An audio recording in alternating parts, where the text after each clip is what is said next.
I'm Katie LaGrone. Florida's affordable housing crisis remains far from over. In fact, some families and advocates tell us it's only gotten worse. We first met Owen Russell back in April. It feels terrible. When the single dad and his 17-year-old daughter had just moved into a Jensen Beach church after months of church hopping and couch surfing. 8 months later. Have you gotten out of that church? Do you have your own place? No, not as yet. So you're still homeless? Yes, ma'am.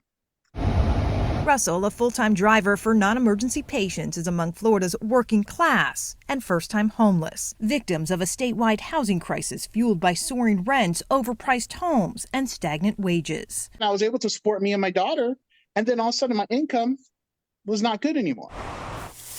But after more than a year of living homeless, Owen, a Florida boy born and raised here, is ready to pack up one last time and leave, trading pricey Florida for a small, more affordable town in Georgia. I'm actually in the process of trying to buy a house where my mortgage payment will be $600 a month. Here I am, almost 50 years old, and I have to restart my whole entire life again. He's doing everything right. He used to be able to afford to live here on that same single income, and now he cannot. Madeline Bazone Greenwood leads Family Promises in Martin County, an advocacy group that helps families, including Owen's. In the 8 months since we last interviewed her, she says the calls for help are up. The phones will ring constantly, and not just from our own county. We have people calling us from as far as Miami up to Orlando. But while her county, like many in Florida, have announced plans to build new affordable housing units, her organization is working to create short-term solutions of their own, building tiny homes on church land, buying apartment units they can lease to families.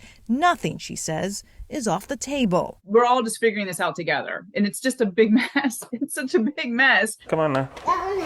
Across the state in St. Petersburg, new families are experiencing homelessness, including Ty Ortiz, a single father of 4, who moved his young family into a Family Promises shelter after being evicted from his rental. Christmas time.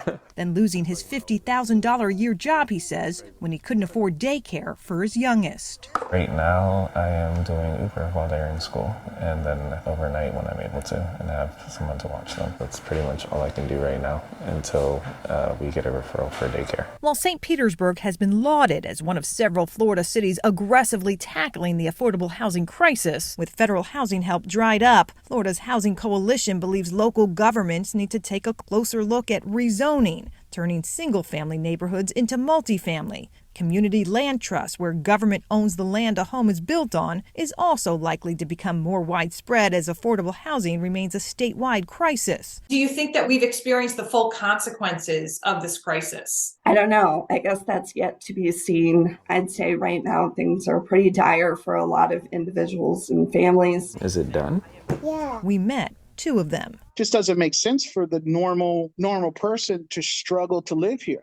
And while Florida lawmakers failed to make a dent in the affordable housing crisis last session, several lawmakers have said affordable housing is now their #1 priority this upcoming session, which begins in the spring. I'm Katie LaGrone for the Florida 24 Network.